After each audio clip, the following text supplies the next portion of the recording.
الحج اشہر معلومات،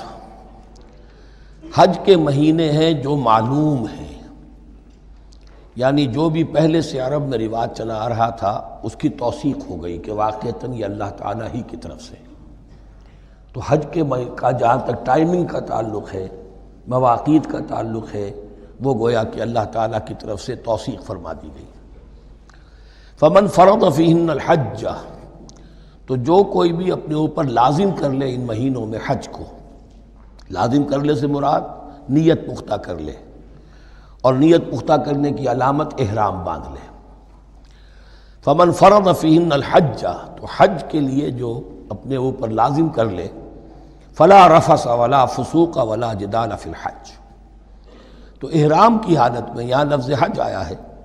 ان میں سے پہلی قید جو ہے فلا رفث، تو کوئی شہوت کی بات نہیں ہونی چاہیے۔ میاں بیوی بھی ساتھ حج کر رہے ہیں تو احرام کی حالت میں وہی قید ہے کہ جو اعتکاف کی حالت میں ہے۔ باقی یہ کہ فسوق اور جدال، اللہ کی نافرمانی یا باہم جھگڑنا، اس لیے کہ بہت بڑی تعداد میں لوگوں کا اجتماع ہوتا ہے، سفر میں بھی لوگ ساتھ ہوتے ہیں،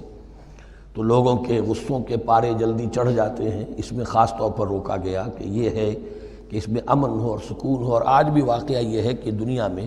معجزات میں سے ہے یہ، اتنی بڑی تعداد میں لوگوں کا جمع ہونا، اور وہاں امن رہتا ہے، وہاں وہ جنگ و جدال اور جھگڑا اور فساد وغیرہ قطع نظر نہیں آتا۔ یا تو یہ کہ پچھلے دنوں میں کچھ سیاسی اعتبار سے کوئی مہمیں اٹھائی گئی ہیں،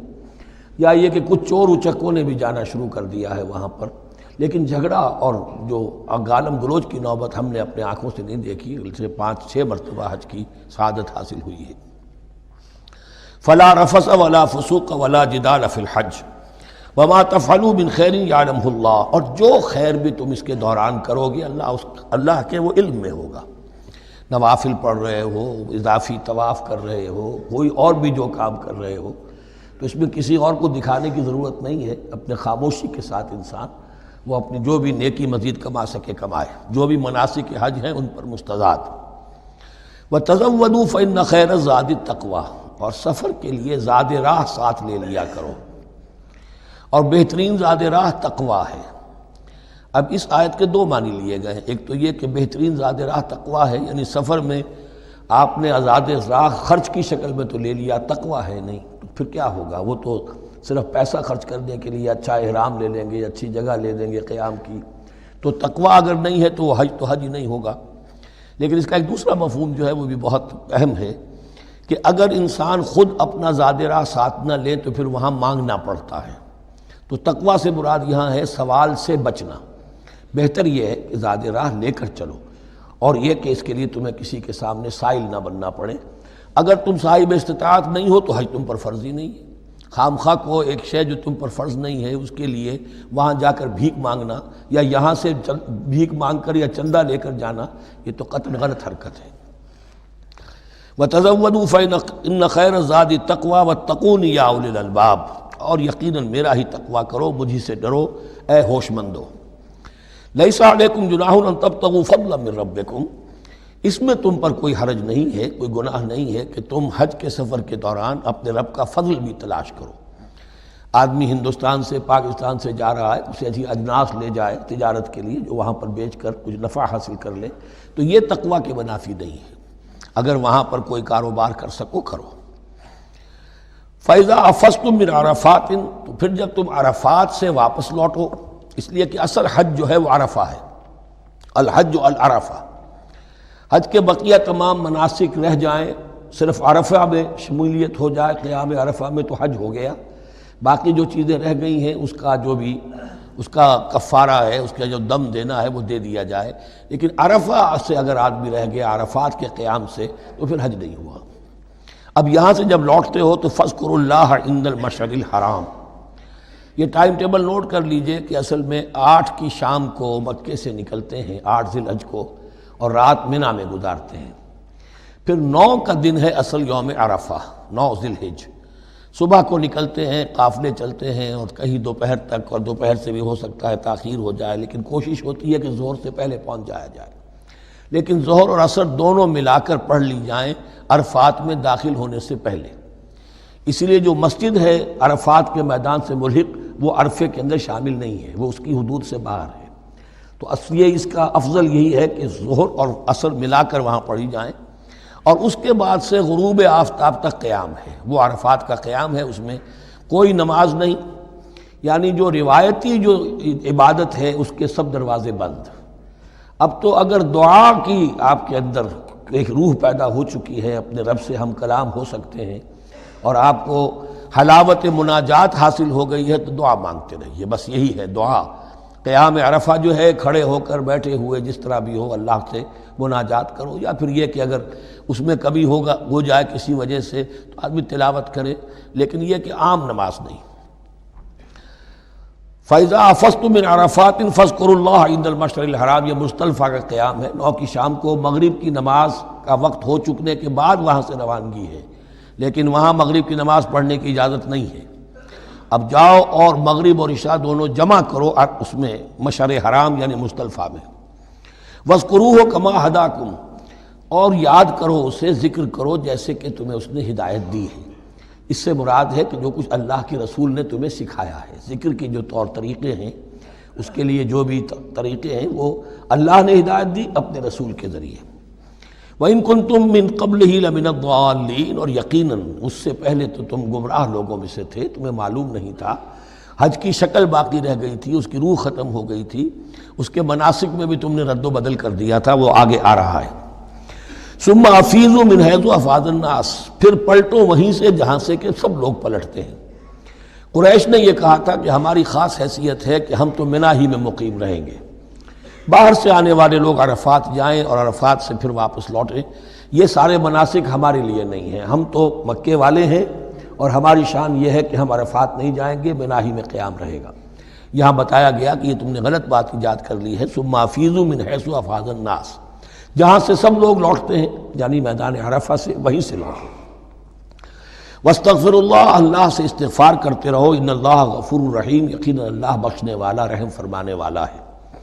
فَإِذَا قَضَيْتُم مَّنَاسِكَكُمْ، اور جب تم اپنے یہ مناسک ادا کر لو، پورے کر لو، فاذکروا اللہ کذکرکم آباءکم، تو اب اللہ کا ذکر کرو جیسے کہ تم اپنے آباء و اجداد کا ذکر کرتے رہے ہو، جس شد و بد کے ساتھ۔ وہاں یہ ہو گیا تھا کہ پھر بنا میں جب یہ ٹھہرتے تھے تو اپنے آباء و اجداد کے قصیدے بیان کیے جا رہے ہیں، جیسے ہمارے ہاں ہوتا ہے، جو دیہاتی لوگ ہوتے ہیں، راجپوت لوگ ہوتے ہیں، ان کے میراثی ہوتے ہیں، اسی طرح وہاں شعراء ہوتے تھے قبائل کے، وہ ان قبیلوں کی مدح بیان کرتے تھے، ان کے بڑے بزرگوں کی، اسلاف کی جو ہے عظمت بیان کرتے تھے۔ اللہ کا ذکر ختم ہو چکا تھا،